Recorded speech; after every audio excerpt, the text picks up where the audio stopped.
Olá, olá, buenos dias, como estão? Feliz Dia de los Niños! Espero que vocês tenham aproveitado muito o feriado, que vocês tenham descansado, ganhado presentes, comido doce, porque no Dia das Crianças pode comer doce todo dia, não. Hoje a gente não vai usar a apostila, tá? Eu vou dar uma aula um pouquinho diferente e vocês vão ter um trabalho para fazer. Mas não se preocupem que eu vou dar 2 semanas, tá? Sempre quando é trabalho, assim. E vocês vão ver que ele, na verdade, eu vou dar 2 semanas porque eu sou uma pessoa muito boazinha, meu professor é muito querida, mas porque ele é bem facinho, tá? Bem facinho mesmo.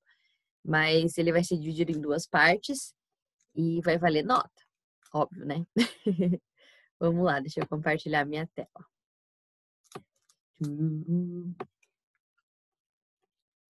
Calma lá, minha gente. Deixa eu me arreglar as coisas por aqui. Apresentar. Então, gente, hoje eu queria falar com vocês um pouquinho sobre tradução. Então, tradução.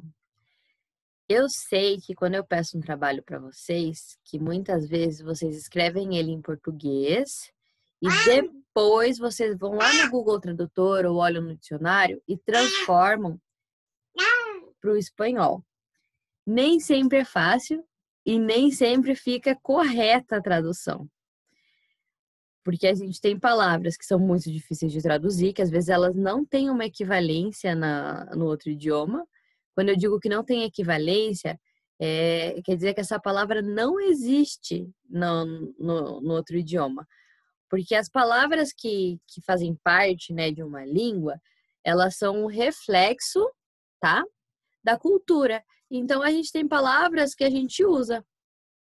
E se existia, porque às vezes acontece isso, uma palavra que já não cabia mais, que já não se usava, logo essa palavra morre, né? É um jeito de dizer morre porque ela cai em desuso e ninguém mais usa ela, tá? Trabalhar com tradução é uma coisa muito legal. Porque quando a gente faz uma tradução, a gente aprende um pouco mais sobre os dois idiomas, tanto o nosso idioma que a gente vai traduzir, quanto o outro. A gente vê novas palavras, a gente vê como se estrutura uma frase, aí às vezes um texto inteiro, né? E aprende mais. Então, lá coloquei uma frase linda, ó. La traducción es una puente entre culturas. Então, a tradução faz isso, né? Ela traz uma coisa muito legal do outro idioma, da parte da cultura, e torna acessível para quem não fala esse idioma, né? Não é mesmo? Toda vez, vou dar outros exemplos. Quando a gente assiste filmes que não são brasileiros, são muitos, né? Da Disney, assim, em geral, eu só consegui pensar em Harry Potter, que é o meu livro e meu filme preferido. Então, foi a primeira coisa que me veio à cabeça. Veja, eu ainda não sou fluente em inglês, né? Eu falo espanhol, português e estou aprendendo inglês. Olha, veja só o que a pandemia não fez. Estou estudando inglês também. Mas não é um idioma que eu falo fluentemente. E desde criança eu li o Harry Potter, porque alguém foi lá e fez a tradução desse livro para mim e para todo mundo, né? Então, olha que legal. A tradução é uma área muito importante. Uhul. E existem diferentes tipos de tradução. Eu vou falar assim, ó, aqui, ó, bem rapidinho, só um pouquinho, sobre. Ali tá escrito 3 coisas, mas na verdade ali são 2, tá? Mas existem outras formas. Mas vamos focar aqui nisso. Quando tá escrito aqui, ó, literal, quer dizer o seguinte: é eu pegar uma coisa que tá no idioma e traduzir palavra por palavra o que vai pro outro idioma. Às vezes funciona, principalmente no espanhol, que a gente tem uma língua muito próxima, né? Mas às vezes não, porque tem coisas que não tem no outro idioma. Quando vocês me mandam um trabalho que eu sei que foi o Google Tradutor que traduziu, ele fica torto. E antigamente bem pior, porque agora o Google Tradutor funciona bem melhor. Quando quando eu estava na faculdade há alguns anos, meu Deus, tô ficando velho. Não tinha como fazer isso, porque se você colasse um texto lá, ele ficava todo torto, algumas palavras traduziam, outras não. Agora ele funciona melhor já, né? É uma ferramenta melhor, mas ainda assim tem coisas que não fazem sentido. Então, traduzir literalmente é uma coisa bem complicada. Às vezes funciona, às vezes não. A gente tem ali, quando eu digo adaptada, é você pegar uma coisa, vamos dizer ali, uma expressão idiomática. Para quem não sabe o que é uma expressão idiomática, são frases que a gente usa, que elas não são literalmente aquilo que está sendo dito. Quando a gente fala assim para a pessoa, pode tirar seu cavalinho da chuva, eu não vou fazer isso não. Eu não estou falando que a pessoa tem um cavalo e para ela pegar o cavalo e tirar ele da chuva. Eu estou dizendo para ela, né, que é para ela parar de pensar nisso, que isso não vai acontecer e que não, né? É isso que eu estou querendo dizer com essa frase. Não dá para eu traduzir isso por puedes sacar tu caballito de la lluvia, entende? Porque não faz sentido no outro idioma. O espanhol ainda tem algumas expressões que tem equivalência, né, no espanhol e no português, mas tem expressões que não. Muitas vezes, quando a gente tem uma palavra ou uma frase que não tem como a gente traduzir, ou às vezes que talvez seja de um difícil, que a pessoa que vai ler vai ter dificuldade de compreender, as pessoas usam, né, que estão escrevendo, uma nota de rodapé. É quando tem uma explicação lá embaixo do texto. A gente põe, às vezes, um asteriscozinho em cima da palavra, né? E lá embaixo a explicação do que é ela. Eu vou mostrar para vocês agora, rapidinho, algumas frases que eu tirei do livro Como Água para Chocolate. Como água para chocolate já é uma expressão idiomática, tá? Eu vou deixar para vocês pesquisarem o que significa, depois vocês me contam. Eu já sei, porque eu estudei muito esse livro, tá? Muito mesmo.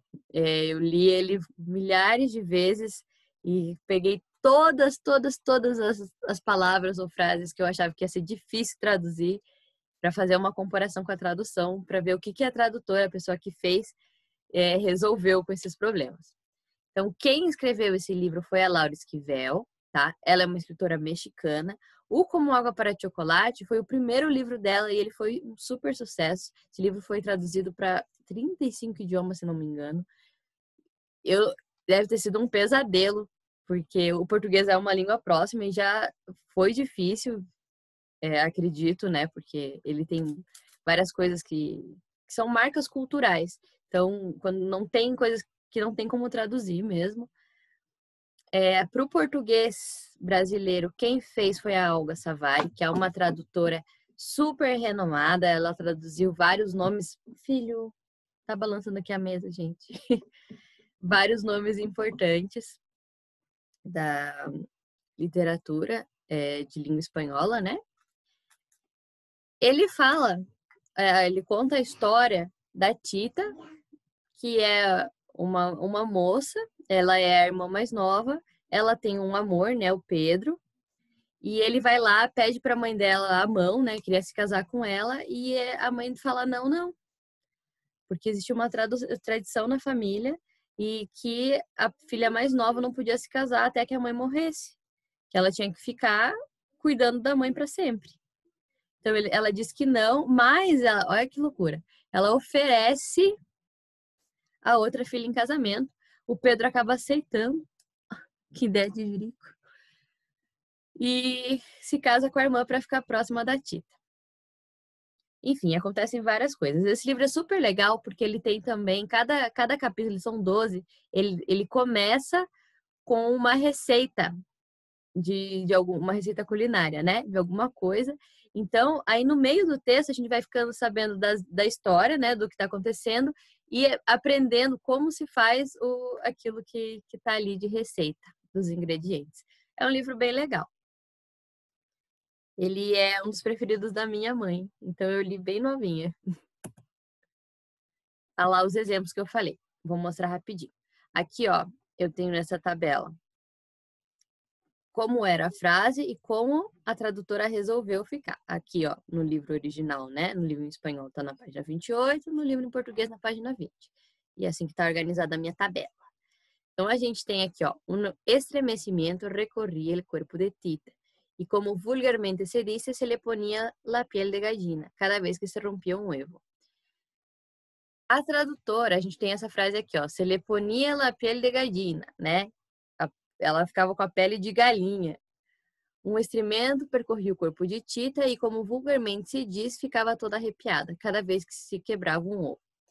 Aqui a gente tem a explicação do que seria essa frase, porque a gente não tem uma expressão em português, pelo menos agora não me vem nenhuma na cabeça, o que aconteceu também com a tradutora, nenhuma expressão que fosse parecida, mas o sentido não mudou, porque ela, se le ponía la piel de gallina, quer dizer, ficava toda arrepiada mesmo.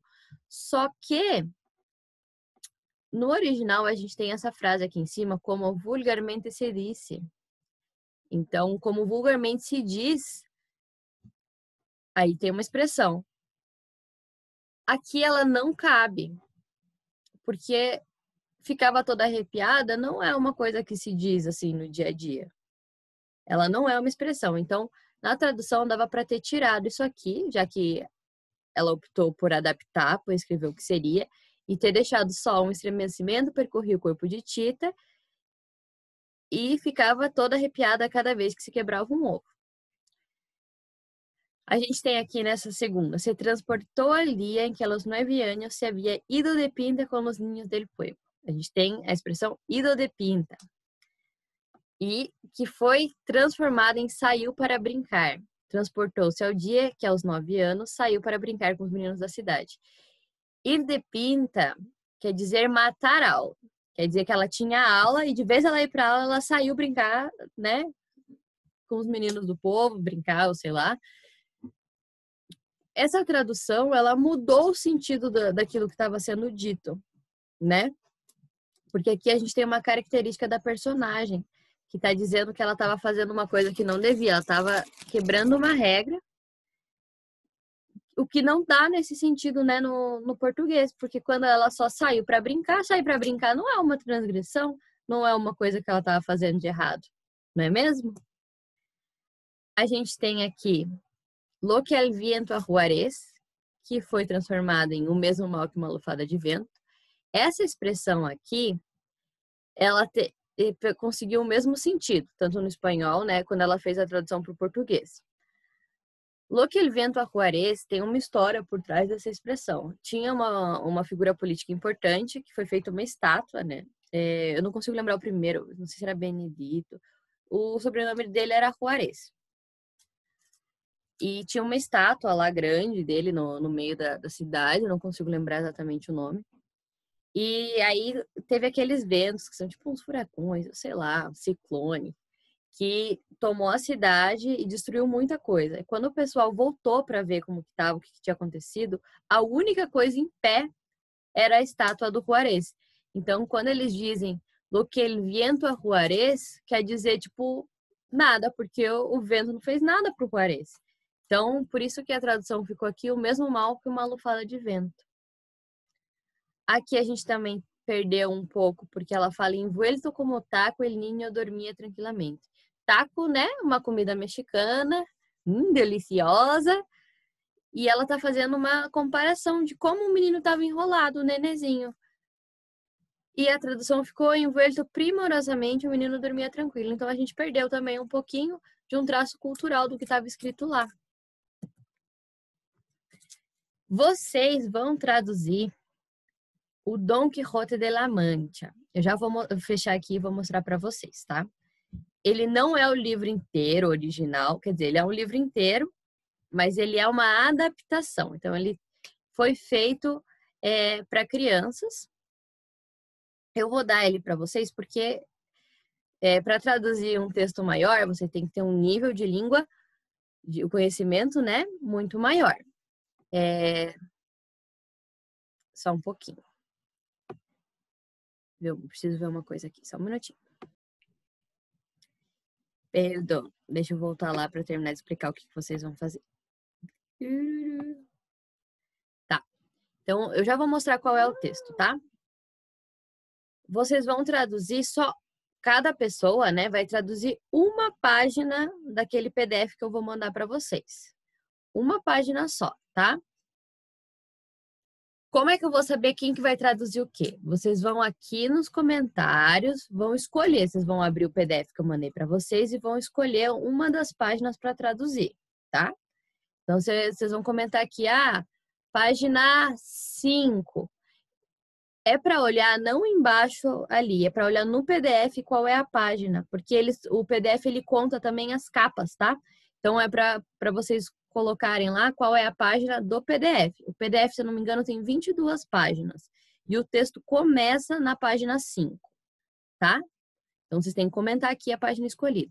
De preferência, colocar uma página que não foi escolhida ainda. Por exemplo, eu fui a primeira, coloquei que eu vou lá traduzir a página 7. Não é para ninguém mais escolher a página 7. A não ser que tenham acabado todas as páginas, de 5 a 22, já foram todos os números. Aí vocês podem escolher a mesma página que um outro colega, tá? Mas só nesse caso, senão tem que pôr, porque depois vocês vão apresentar e eu preciso que todo o texto seja lido, né? Tá? Isso aqui sobre a conclusão sobre os métodos utilizados para traduzir, vocês vão falar para mim só na apresentação, tá?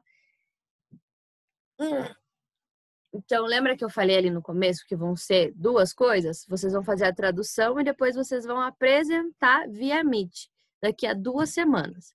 Vai ser no nosso horário de aula via Meet. Então, vocês vão entrar na sala para apresentar o trabalho. Eu estou dando 2 semanas para vocês se prepararem para essa apresentação. Veja, pela primeira vez essa apresentação ela vai ser em português, porque a gente vai ter o texto original em espanhol e vocês vão ler pra gente como ficou a tradução que vocês fizeram. Então aí vai lá, a pessoa que fez a página 5 vai falar como que fez e como que ela fez essa tradução. E vai ler essa parte do texto.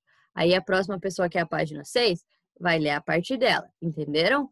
Agora eu vou fechar, eu vou parar aqui. Deixa eu mudar aqui só um pouquinho, gente.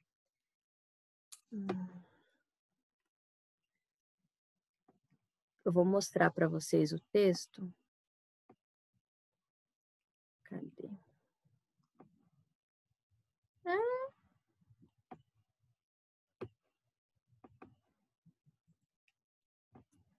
Compartilhar.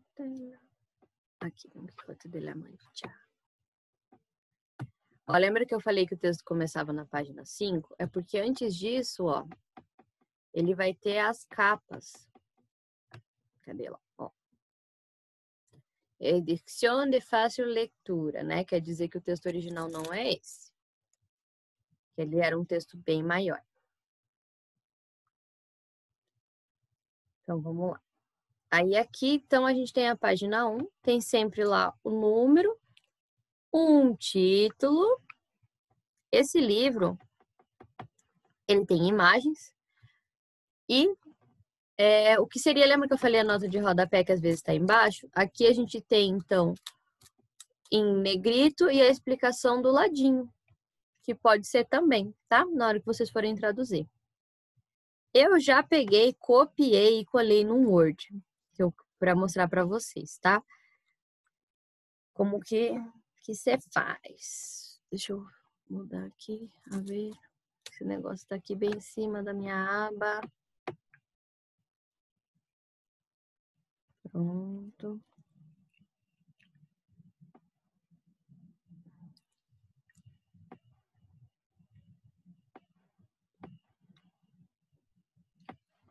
Eu abri, copiei e colei aqui e daí eu arrumei, ó. Coloquei lá, tem esse cabeçalhozinho. Aí tem lá, tradução da página 5. O de vocês, se vocês não tiverem essa imagem aqui, não tem problema. Só coloquem o nome de vocês e a turma embaixo, tá? Então, esse daqui vocês vão mandar antes da apresentação, que vai ser daqui a 2 semanas, tá? Vocês vão lá, tá na página, que é a página que vocês vão fazer. Eu colei aqui para mostrar para vocês, tá? Isso aqui, olha que pequenininho. Por isso que eu tô dizendo, é um trabalho bem tranquilo de fazer. Vou pôr lá, Don Quijote de la Mancha. Eu não vou traduzir o título,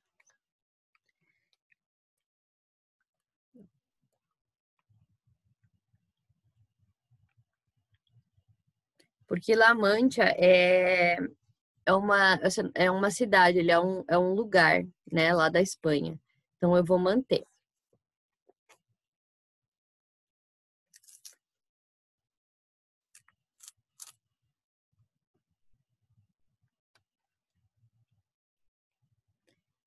Quando a gente faz uma tradução, a gente tem que fazer ela por partes, tá? Então a gente tem aqui primeiro, en un pueblo de La Mancha. Então eu vou traduzir aqui. Pueblo eu sei que é povo, né, ou povoado. Então vamos lá. Em um povoado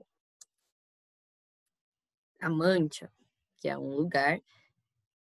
Eu vou até trocar esse aqui por um da. Don Quixote da Mancha. Se eu não me engano, as traduções para o português são só... Eles mantiveram Don Quixote de vez de Don Quixote. Então, vamos pôr um X aqui. Em português. É porque eu nunca li esse livro em português. Eu só li ele em espanhol. Don Quixote da Mancha. Em povoado da Mancha. De cujo nome não quero acordar-me. Então, vamos lá. De é igual. Cujo é cujo. Nome. Ai, ai, ai. Ele tá dizendo errado? Não, é porque ele tá pegando os dois idiomas ao mesmo tempo. De cujo nome. Aqui a gente precisa de um não. Vamos pra... Olha só como é fácil. Quero é quero. Acordar-me é lembrar. Né? Lembrar-me. Mas eu vou pôr só lembrar. Então, em um povoado da Mancha, de cujo nome não quero lembrar, vivió no hace muito tempo um hidalgo. Lembra que hidalgo estava lá em negrito, tinha uma explicação, né? Então, vivió, quer dizer, ó, vivió no hace muito tempo. Então, viveu não faz muito tempo.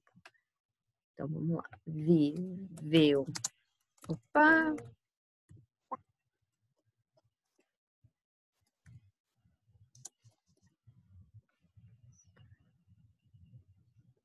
Vocês podem olhar, às vezes, algumas palavras no tradutor ou no dicionário? Pode. Hidalgo, eu olhei aqui, ó. Ah, não sei se está aparecendo para vocês. Se não tá, não tem problema. A palavra é fidalgo em português, tá? Um fidalgo. Aí, ó, ali embaixo eu vou pôr uma nota de rodapé no meu texto para dizer o que é um fidalgo. Nuestro é nosso.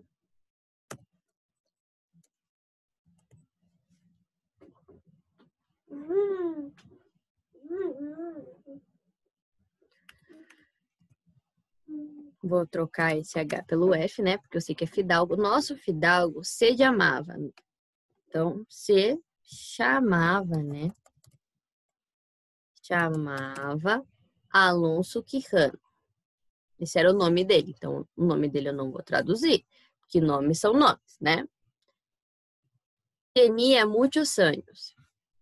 Então, o bom do espanhol é que ele é um idioma muito próximo do português. Então, é bem tranquilo de fazer. Tinha muitos anos. E, né? Às vezes a gente usa o E também. Mas isso é uma explicação para outro dia. E era muito delgado. Muito, né? Que vocês já sabem também.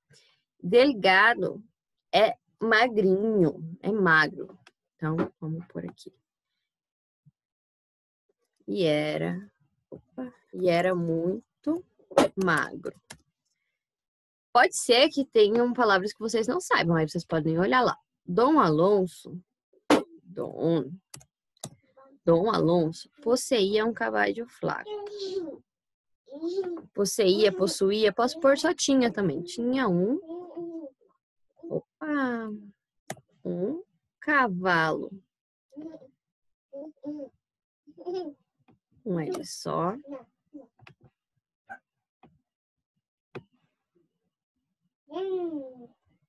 Flaco é também magricelo. Vou pôr por magrelo. Um cavalo magrelo. unas, só trocar para M. Tierras, terras, né? Opa! Eu roubei um R daqui. Umas terras e uma casa muito grande. Então, muito grande. El hidalgo, então é o fidalgo, né? Eu tô fazendo isso aqui para mostrar para vocês como esse trabalho ele vai ser tranquilo. Claro que eu tenho um conhecimento grande, né? Ai, por que ele tá aqui? Ele não quer usar magrelo, mas eu vou usar magrelo sim na minha tradução. Porque eu tô vendo que o cavalo dele ele era magrelo. E uma casa muito grande. O fidalgo vivia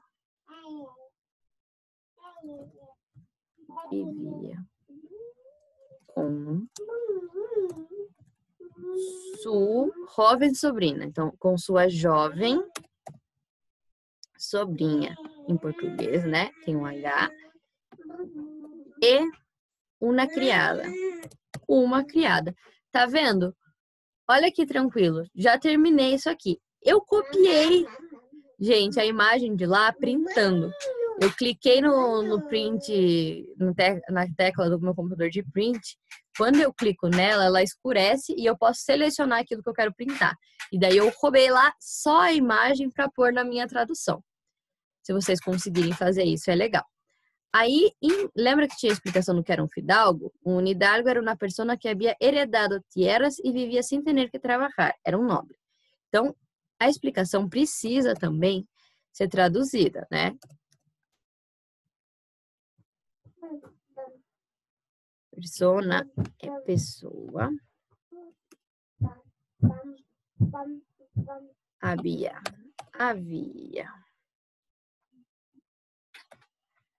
Heredado é herdar. Herdado. Terras. E vivia sem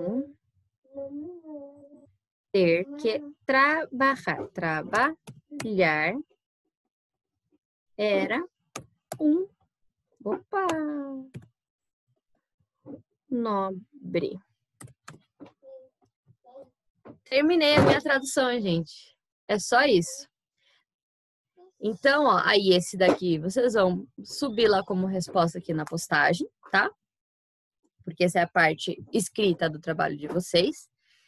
E daqui a 2 semanas, na nossa aula, vocês vão ler essa tradução que vocês fizeram e falar como vocês fizeram, se teve alguma palavrinha que vocês tiveram que pesquisar, que vocês não conheciam. E daí, assim, a gente vai ler a história todinha do Dom Quixote de la Mancha, né? Do Dom Quixote. Bem tranquilo. Cadê? Deixa eu tirar. Então, vocês vão fazer a tradução de uma das páginas aqui do PDF, que eu tô deixando aqui em anexo. Subir como resposta, igual ali. Lembrar de colocar o nome, o ano, qual é a página que está sendo traduzida. Se tem imagem, vocês podem tentar pôr a imagem igual eu consegui ali, tá? E daqui a 2 semanas, a gente vai fazer essas apresentações. Já vão se preparando aí, ó, porque é para apresentar com a câmera ligada, tá? Então, vai estar com a câmera ligada, né? E se preparar para ler. Então, leiam várias vezes o texto para ficar, ó, perfeita a leitura, tá bom? Qualquer coisa eu tô aqui. Mas é bem tranquilinho. Um beijo!